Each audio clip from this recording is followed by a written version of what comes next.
ఆ ఊరిలో ఒకే మాట ఒకే బాటలో కదిలారు. అభివృద్ధికి పెద్దపీట వేశారు. ఇంకో ప్రాంతంలో వివాహ తంతును పక్కన పెడుతున్నారు. సహజీవనం తర్వాతనే మ్యారేజ్ అంటున్నారు. మరో గ్రామం అన్నా హజారేను ఆదర్శంగా తీసుకుని 3 ఏళ్లలో అభివృద్ధి అవుతామని టార్గెట్ పెట్టుకుంది. అకాల వర్షాలతో తల్లడిల్లడం ఈ మధ్యకాలంలో ఎక్కువైంది. ఆ గ్రామాన్ని మాత్రం అకాల నిద్ర పట్టి పిడిస్తోంది. ఇలాంటి కథనాలు అనగనగా ఒక ఊరిలో చూద్దాం.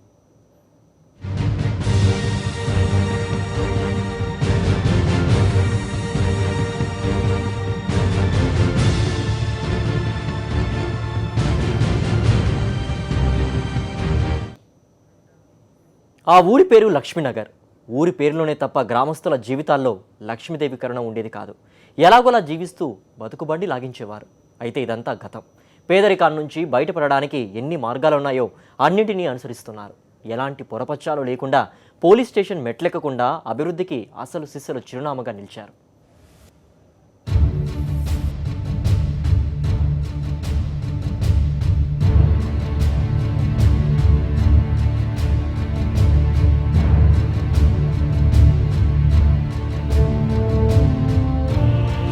చేయి చేయి కలిపి ముందుకు సాగుతున్నారు. మనసుంటే మార్గముంటుందని కావలసిన నిధులను నెమ్మదిగా సేకరిస్తూ వాటిని పద్ధతిగా ఖర్చు పెడుతూ గ్రామాన్ని అభివృద్ధి చేసుకుంటున్నారు. ముందుగా మౌలిక వసతుల కల్పనపై దృష్టి సాధించి వ్యవసాయాన్ని బలోపేతం చేసుకుంటున్నారు. ఒక్క మాటలో చెప్పాలంటే ఈ ఊరివారిది ప్రభుత్వం నుంచి వచ్చే నిధులపైనే ఆధారపడాలనే తత్వం కాదు. బాగా చదువుకుని మంచి ఉద్యోగాలు చేస్తూ ఇతర ప్రాంతాలకు వెళ్లిన వారు మేము సైతం అంటూ నిధులు సమకూరుస్తున్నారు.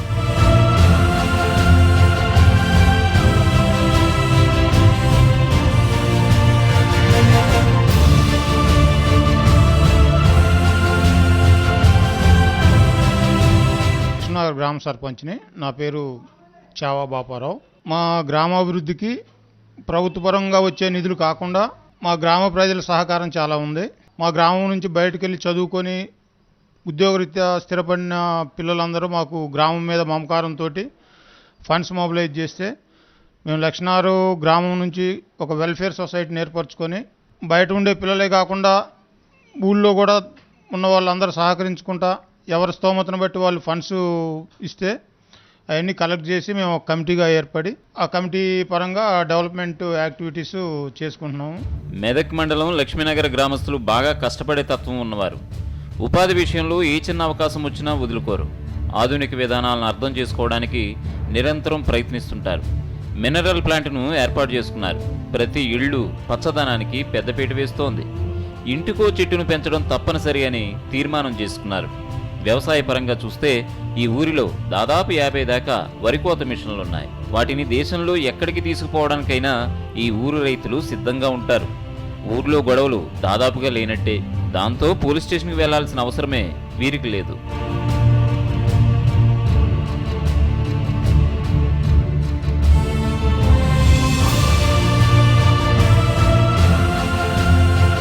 వరికోత మిషన్లు ఒక 7-8 ఇయర్స్ బ్యాక్ దుర్గాప్రసాద్ అనే ఒక వ్యక్తి ఫస్ట్ తీసుకొచ్చాడు. ఆయన స్ఫూర్తిగా తీసుకొని ఆయన డెవలప్మెంట్ కానీ దీనివల్ల ఉపయోగం ఉందని దినదినాభివృద్ధి చెందుతూ అది ఇప్పటి వరకు 40 మిషన్లు తెచ్చుకున్నారు. ఫస్ట్ కష్టపడటానికి సిద్ధంగా ఉన్నారు. రాష్ట్రాలు దాటి పోయి కూడా భార్య పిల్లల్ని విడిచిపెట్టి నెలల తరబడి మిషన్లు అమ్మిటుండి కష్టపడతా ఒకరిని చూసి ఒకరు విలేజ్లో డెవలప్ అవడానికి కారణం. మా గ్రామం నుంచి ఇంతవరకు మేము పోలీస్ స్టేషన్కి వెళ్ళలేదు. ఏదైనా అడపదడప ఏదైనా చిన్న విషయాలు జరిగినా కానీ కేసులు పెట్టుకున్న దగ్గర దాకా రాలేదు. ఊళ్ళోనే గ్రామస్తులు అందరం కూర్చొని సమస్యలు పరిష్కరించుకుంటాము. సామూహికంగా అందరం కూర్చొని ఏమైనా ఇబ్బందులు ఉంటే పరిష్కరించుకుంటున్నాం. పోలీస్ స్టేషన్కి వెళ్ళే కల్చర్కి ఇంకా అలవాటు పడలేదు. ఏదైనా ఉన్న విషయం గ్రామ పరిధి దాటిపోకుండా ముందు గ్రామస్తుల దగ్గరికి వస్తారు. ఏదైనా చిన్న విషయం ఉండా కానీ అందరం కూర్చొని ఆ సమస్యలు మేము పరిష్కరించుకుంటూ ఉంటాం. ఈ ఊరు ఆర్థికంగా ముందంజ వేస్తూ ఆదర్శనీయంగా ఎదుగుతుండడంతో ఈ ఊర్లోకే బ్యాంకు కూడా వచ్చేసింది. అంతేకాదు సోలార్ పవర్ను కూడా చక్కగా ఉపయోగించుకుంటున్నారు. ప్రభుత్వ పరమైన సంస్థలు ఏవి ఎక్కడ ఉన్నా అక్కడికి వెళ్ళి వాటి ద్వారా తమకు వచ్చే నిధులు కానీ పథకాలు కానీ ఏవి ఉన్నా వాటి గురించి లక్ష్మీనగర్ వాసులు తెలుసుకుంటారు. నాబార్డ్, NIRD ఇలా ఏ పేరని చెప్పండి, వాటి ద్వారా లబ్ధి పొందుతుంటారు.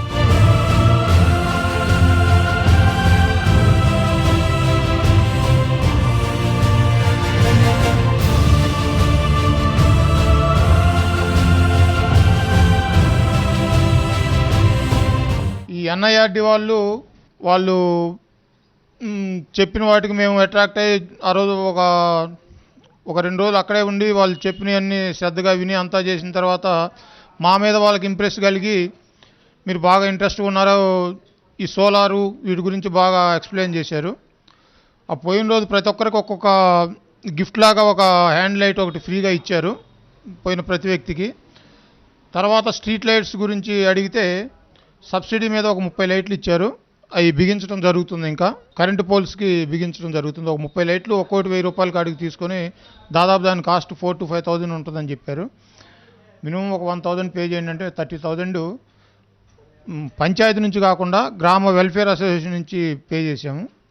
30,000 పే చేసాము. వాళ్ళు 30 లైట్లు పంపించారు, అవి ఫిట్ చేయడం జరుగుతుంది. మగవాళ్ళు పరిగెత్తి పనులు చేస్తూ ఉంటే ఆడవాళ్ళు మేము కూడా ఎందులోనూ తీసిపోమని పాడి పరిశ్రమపై ఫోకస్ పెట్టారు. 100 లీటర్ల పాల సమీకరణతో మొదలైన మిల్క్ కోఆపరేటివ్ సొసైటీ ఇప్పుడు 2,000 లీటర్లకు చేరుకుంది. ఈ పాల సేకరణ కూడా వీరు అల్లాటప్పాగా చేయడం లేదు. ముందుగా దీనిపై అధ్యయనం చేసి అవగాహన పెంచుకున్న తర్వాతనే ఈ కార్యక్రమం చేపట్టారు.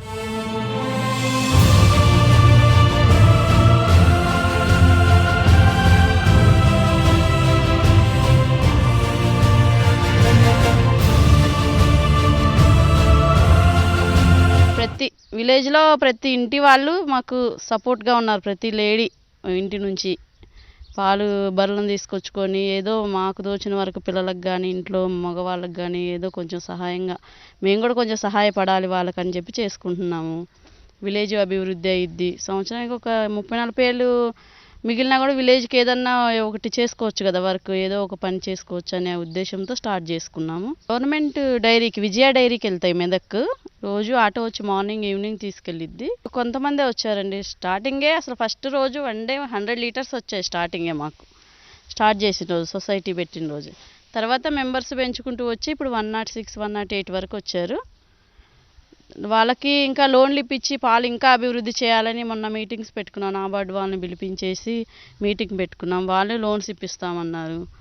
ఆ లోన్స్ వస్తే ఇంకా పాలు పెరిగితే మా ఆదాయము పెరిగిద్ది అని చెప్పి చూస్తున్నాం. బ్యాంకు వాళ్ళు కొంచెం సహాయపడతారేమో అని. ఎవరికి వారు వ్యక్తిగతంగా ఎదగడం కాదు, ఊరు ఎదగడం ముఖ్యమనుకున్న మంచి మనసుల కథ ఇది. పాల కేంద్ర నిర్వాహకురాలు భాగ్యలక్ష్మి ఆలోచించినట్టే ఊరంతా ఆలోచించడం వల్లే ఇప్పుడు ఈ ఊరు అన్ని విధాలా పచ్చని శోభతో కలకల్లాడుతోంది. పేదరికాన్ని చుట్టి 7 సముద్రాల అవతలకు విసిరేసిన లక్ష్మీనగర్ మరిన్ని గ్రామాలకు ఆదర్శమవుతుందనడంలో ఎలాంటి సందేహం లేదు.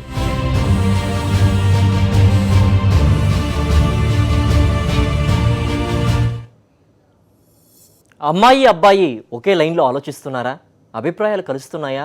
పెళ్లి చేసుకుని కాపురం పెడితే అడ్జస్ట్ అయిపోయి హాయిగా కాపురం చేస్తారా? ఈ సందేహాలకు సమాధానంగా పాశ్చాత్య దేశాల్లో ప్రాక్టీస్లో ఉన్నదే డేటింగ్ కల్చర్. దీనికి కొనసాగింపుగా పెళ్లి కాకముందే సహజీవనం చేయడం అనే లివింగ్ టుగెదర్ సంస్కృతి కూడా అభివృద్ధి చెందిన దేశాల్లో ఓ మామూలు వ్యవహారం. అయితే ఇదే కల్చర్ ఇప్పుడిప్పుడే మన నగరాల్లో పాకుతోంది.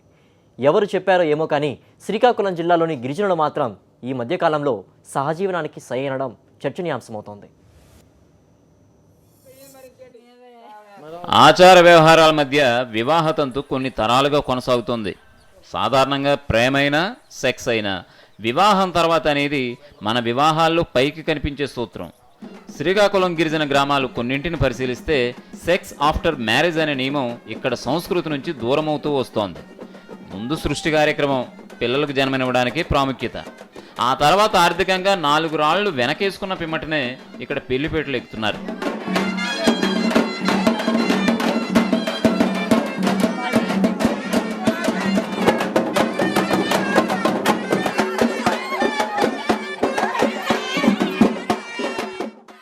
అబ్బాయికి అమ్మాయి నచ్చితే ప్రపోజ్ చేయడం, తర్వాత మనసు కలిపేసుకుని ఒక్కటైపోతున్నారు. పెద్దలకు ఓ మాట చెప్పేసి ఇద్దరు ఓ గూటికి చేరిపోతున్నారు. పిల్లాపాపలతో ఫ్యామిలీ సెటప్ అయిపోతుంది. అంటే ముందుగా రావాల్సిన పెళ్లి తంతు సైడ్ అయిపోవడం ఈ మధ్య కాలంలో మరీ ఎక్కువైపోతుంది. తెచ్చుకుంటారు. పెళ్లి నచ్చిన తర్వాత డబ్బులు వాళ్ళకి కలిగి ఉంటే ఎప్పుడో డబ్బులు కలిగితే వాళ్ళంతేమో మా సవరి జాతి అనేది డబ్బులు కలిగి అయితేనే పెళ్ళి అవుతుంది.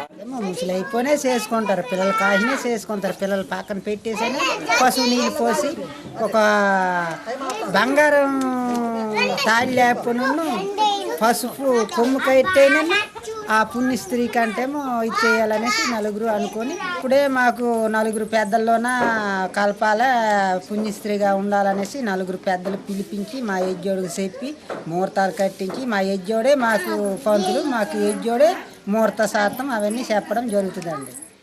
ఇంతకీ గిరిజన గ్రామాల్లో ఈ కల్చర్ ఎలా మొదలైంది అంటే ఎన్నో కారణాలు బయటపడుతున్నాయి. పెళ్లి చాలా ఖరీదైన తంతు కావడంతో కొంతమంది తల్లిదండ్రులు పిల్లలకు పెళ్లిళ్ళు చేయడం మానేస్తున్నారు. దీంతో పెద్దల అనుమతితో పిల్లలే తగిన జోడీని కుదుర్చుకుని ఓ గూటికి చేరిపోతున్నారు. ఇంకొన్ని చోట్ల పెద్దల ప్రమేయం లేకుండా అబ్బాయి అమ్మాయిలు లవ్ అట్ ఫస్ట్ సైట్లో కెమిస్ట్రీ కుదిరి సహజీవనం చేసేస్తున్నారు. శ్రీకాకుళం జిల్లా గిరిజన సంస్కృతి మిగతా గిరిజన ప్రాంతాలు తీసుకుంటే ఒక వింత విడ్డూరాలు చోటు చేసుకునే సంస్కృతి మా శ్రీకాకుళం జిల్లాలో కనిపిస్తుంది. కారణం ఏంటంటే ఆంధ్ర ఒరిస్సా సరిహద్దు ప్రాంతాల్లో శ్రీకాకుళం జిల్లా గిరిజన సంస్కృతి ముడిపడి ఉంది. అటు ఒడిశా రాష్ట్రంలో కూడా ఈ సరిహద్దు ప్రాంతాల్లో ఇట్లాంటి ఆచార వ్యవహారాలు జరుగుతున్నాయి. ఇప్పటికే మత్స్యకార ప్రాంతాలు తీసుకుంటే మా జిల్లాలో కొన్ని ప్రాంతాల్లో భద్రపుత్తూరులో మండలంలో తీసుకున్నాం. అదేవిధంగా అనేక మత్స్యకార గ్రామాల్లో కూడా ఈ మీరు చెప్పిన ట్రైబల్ ఏరియా సంస్కృతి కనిపిస్తుంది. ముఖ్యంగా ఈ అరేంజ్డ్ మ్యారేజెస్ అనేవి కాకుండా కేవలం పెళ్లికి ముందే సహజీవనం చేసే సంస్కృతి మా జిల్లాలో ముఖ్యంగా సీతంపేట, కొత్తూరు, బామిని, అదేవిధంగా మందస, సారవకోట, మిలియాపుట్టి, పాతపట్నం వంటి మండలాల్లో ఈ మధ్యకాలంలో మరీ ఎక్కువగా కనిపిస్తున్నాయి. దీనికి ప్రధాన కారణం ఏంటంటే పెళ్లి కాకముందే అమ్మాయి అబ్బాయి ఇంటికి తీసుకుపోతారు. అబ్బాయి ఇంటికి తీసుకుపోయి కొన్నాళ్ళ పాటు సహజీవనం చేస్తారు. సహజీవనంలో పిల్లలకి అంటారు. పిల్లలకి అన్న తర్వాత అమ్మాయి పూర్తి స్థాయి పరిపక్వతరాలు తెలిసిన తర్వాత వివాహానికి ముందుకు వస్తారు.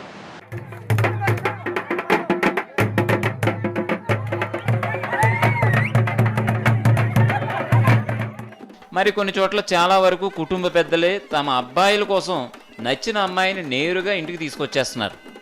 అలా వచ్చిన అమ్మాయి ఆ ఇంట్లో పని పాట చేసుకుంటూ కుటుంబంలో పెద్దలను మెప్పించాలి. ఈ క్రమంలో అబ్బాయి అమ్మాయి ఒకరినొకరు ఇష్టపడితే కాపురం చేసి పిల్లలను కంటున్నారు. ఇందులో ఇంకో కోణం కూడా ఉందండోయ్.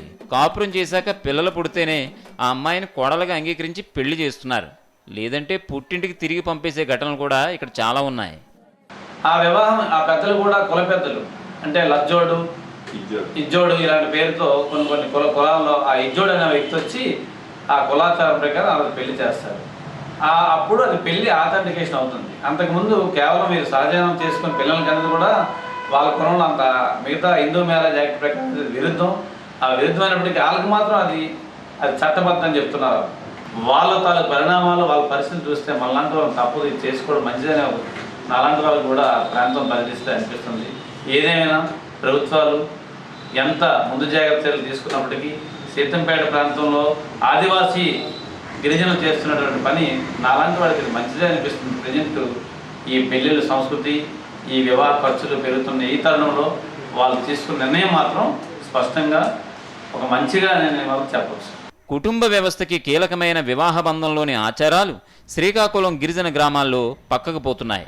అల్ట్రా మోడర్న్ సొసైటీల్లో లాగానే సహజీవన బంధాలు ఇక్కడ పెరుగుతూ వస్తున్నాయి. వివాహ బంధాన్ని వారసత్వాచారంగా గొప్పగా భావించే మన దేశంలో శ్రీకాకుళం గిరిజన యువత అనుసరిస్తున్న ఈ ట్రెండ్ ఎటువైపు దారితీస్తుందో వేచి చూద్దాం. ఆదర్శ గ్రామం వివరాలు బ్రేక్ తర్వాత చూద్దాం.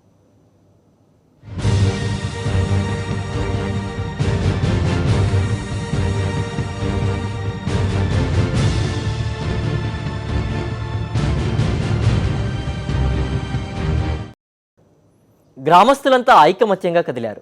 ఊరిని అభివృద్ధి చేసుకోవడానికి చేయి కలిపారు. స్వచ్ఛంద సంస్థ సహకారంతో వాననీటి సంరక్షణ కార్యక్రమాన్ని మొదలుపెట్టారు. అప్పుడెప్పుడో అన్నా హజారే కృషితో అద్భుతంగా అభివృద్ధి అయిన రాలేగావ్ సిద్ధి గ్రామం స్థాయిలో తమ ఊరిని కూడా తీర్చిదిద్దుతామని ప్రతిజ్ఞ చేశారు. పట్టుదలగా కృషి మొదలుపెట్టారు. ఎవరో ఒకరు ఎప్పుడో అప్పుడు నడవరా ముందుగా అటో ఇటో ఎటో వైపు అటో ఇటో ఎటో వైపు. వరంగల్ జిల్లా వర్ధన్నపేట మండలంలోని ఒంటిమామిడిపల్లి గ్రామం ఇది. రాష్ట్రంలోనే కాదు దేశంలోనే ఆదర్శ గ్రామంగా పేరు ప్రఖ్యాతులు సంపాదించుకోవాలని ఈ ఊరి వారు ఉబలాట పడుతున్నారు. వ్యవసాయం ఎలాంటి ఒడిదుడుకులు లేకుండా ముందుకు సాగాలంటే ముందుగా కావాల్సింది సాగునీరు.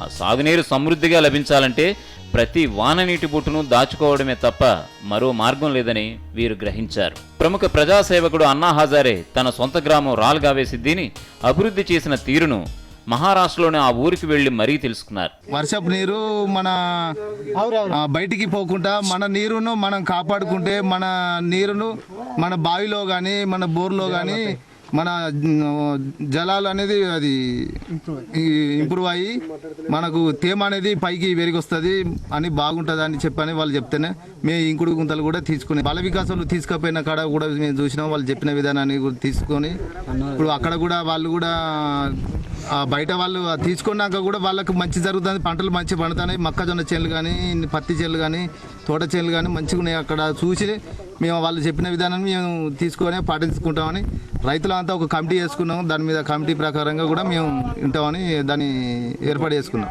సుస్థిర జల సంరక్షణే ధ్యేయంగా గ్రామస్తులు తొలి అడుగు వేస్తున్నారు. ఆదర్శ గ్రామంగా తీర్చిదిద్దడానికి వీలుగా 10 కమిటీలను వేసుకున్నారు. ఊరి అన్ని విధాల అభివృద్ధి సౌకర్యాలన్నీ ఏర్పాటు చేసుకోవాలంటే ఏం చేయాలో అధ్యయనం చేస్తున్నారు. ప్రతి వర్షపు చుక్కను వడిసి పట్టుకోవడానికి వీలుగా ఇంకుడు గుంతలను తయారు చేసుకుంటున్నారు. ఎవరో ఒకరు ఎప్పుడో అప్పుడు నడవరా ముందుగా అటో ఇటో ఎటో వైపు అటో ఇటో ఎటో వైపు. అన్నయ్య హజారే గారి ఊరు రాలేగావ్ సిద్దికి తీసుకెళ్ళి అక్కడ ఏ విధంగా ప్రజలు మమేకమై అభివృద్ధి చేశారో ఆ విధంగా మా ఊరిని కూడా తీర్చిదిద్దడానికి వాళ్ళు కృషి చేస్తున్నారు. అదే భాగంగా ఈరోజు ఇంకుడు గుంతలు తీసే కార్యక్రమం పెట్టారు. దాన్ని విజయవంతంగా పూర్తి చేయడానికి మేము సిద్ధంగా ఉన్నాం. ఫస్ట్ ఆఫ్ ఆల్ ఇక్కడ చూసినట్టుగా మీరు ఇలా చేశాం. వాటర్కి సంబంధించిన కమిటీలు వేయడం జరిగింది. మిషన్ కాకతీయ పనులు స్టార్ట్ కాక ముందుకే మాకు ఒక స్వచ్ఛంద సంస్థ బాల వికాస ముందుకొచ్చి మాకు చెరువు పుట్టుకెళ్ళి తీయించడం జరిగింది. దీనివల్ల మేము రైతులం ఒక 35,000 ట్రిప్పులు ఆల్రెడీ పోయించుకున్నాం. మేము ఇప్పుడు ఇంకా పోయించుకునే అవకాశం ఉంది. ఈ ఇంకుడు గుంతలు లేదా కందకాల కోసం ప్రతి ఎకరంలో ఓ గుంట స్థలాన్ని కేటాయిస్తున్నారు. దీంతో పాటు చెరువు పూడిక తీత పనుల్ని 3 నెలల క్రితమే మొదలుపెట్టారు. తెలంగాణ ప్రభుత్వం ఈ మధ్యనే చేపట్టిన మిషన్ కాకతీయ స్ఫూర్తిని ఘనంగా చాటుతున్నారు. పూడిక తీత ద్వారా తీసిన మట్టిని తమ పొలాలకు చల్లుకుని నేలల్ని సారవంతం చేసుకుంటున్నారు.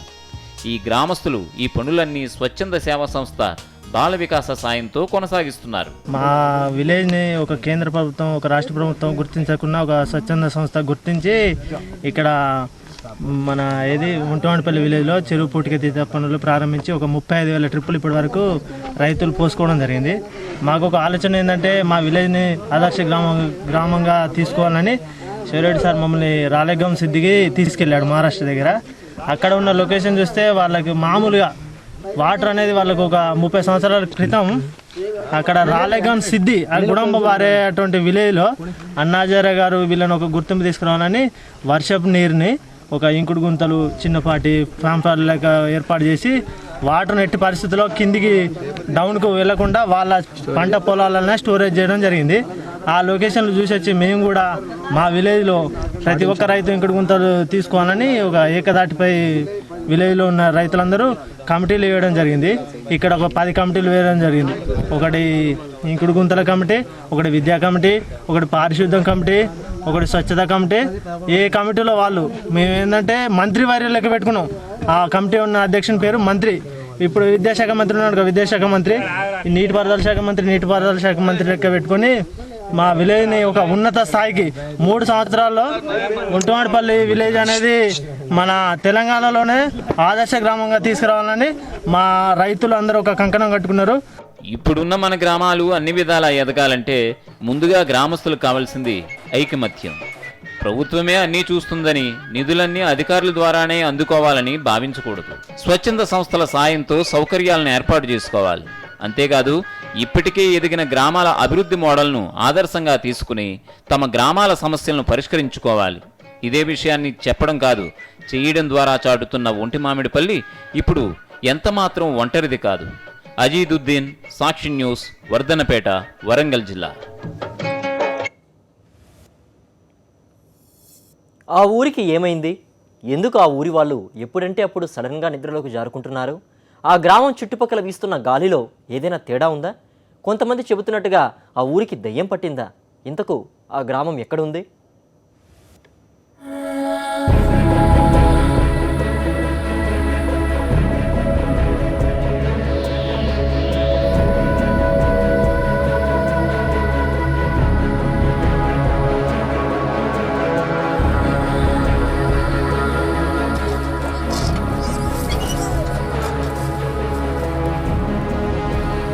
అక్కడక్కడ శిథిల భవనాలు, వాటి మధ్యనే నివాస గృహాలు.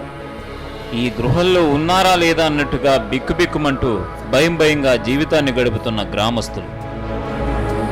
గతాన్ని నెమరేసుకుంటూ వర్తమానాన్ని ఆస్వాదించలేక భవిష్యత్ ఏమవుతుందో తెలియని ఈ ఊరి వాళ్లకు ఒక విచిత్రమైన సమస్య వచ్చి పడింది. సమస్యను వివరించడానికి ముందు అసలు ఈ ఊరు ఎక్కడుందో తెలుసుకుందాం. ఇది కజకిస్తాన్ దేశంలో ఆ దేశ రాజధాని అస్తానాకు 445 కిలోమీటర్ల దూరంలో ఉంది. దీని పేరు కలాచి.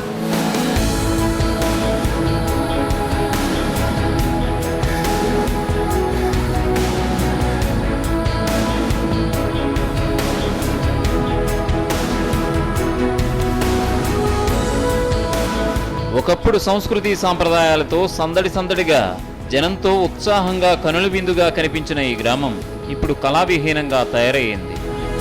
2-3 సంవత్సరాల క్రితం 2-3 వేల దాకా జనాభా ఉన్న ఈ గ్రామంలో ఇప్పుడు 500-600 కంటే ఎక్కువ లేరు. కారణం ఈ ఊరంతా ఎదుర్కొంటున్న ఓ విచిత్రమైన సమస్యే.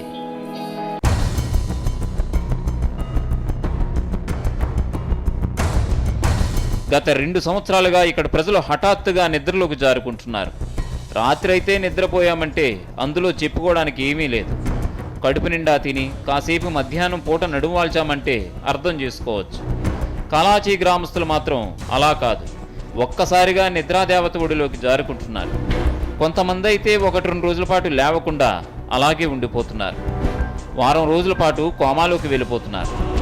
ఊరికి దెయ్యాలొచ్చాయని, ఊరికి పీడ పట్టిందని ఇలా ఒక్కొక్కరు ఒక్కో రకంగా భావించడం మామూలే. టెలివిజన్ ఛానళ్లలో కూడా ఈ ఊరి సమస్యపై ప్రత్యేక కథనాలు వచ్చాయి. ఎంతోమంది సైంటిస్టులు, డాక్టర్లు కలాచీకి వచ్చి గాలి, నీరు, పంటల్ని పరిశీలించారు. ల్యాబులకి తీసుకెళ్లి అధ్యయనం చేశారు. ఎవరు ఎంత ప్రయత్నం చేసినా వీరికొస్తున్న అకాల నిద్ర సమస్యకు పరిష్కారం కనిపెట్టలేకపోతున్నారు.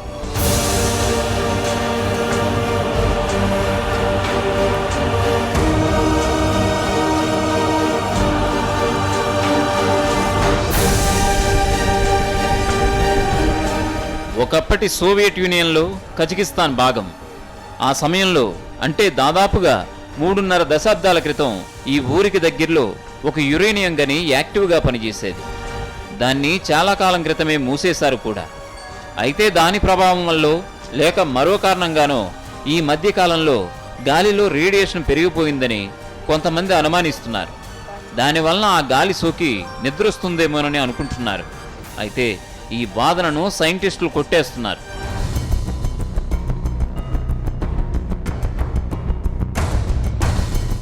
ఎవరూ ఏమీ తేల్చకపోవడంతో కలాచి గ్రామస్తులు ఈ ఊరిని వదిలేసి తమకు నచ్చిన ప్రాంతాలకు వెళ్ళిపోతున్నారు. అలా వెళ్ళిపోయే వారికి ప్రభుత్వం కూడా నష్టపరిహారం అందించి సాయం చేస్తోంది. కానీ గ్రామంతో బంధాన్ని తెంపుకోలేని వాళ్ళు అలాగే మొండిగా ఇక్కడే నివసిస్తున్నారు. ఏదైతే అది జరుగుతుందని భారాన్నంతా దైవంపై వేశారు.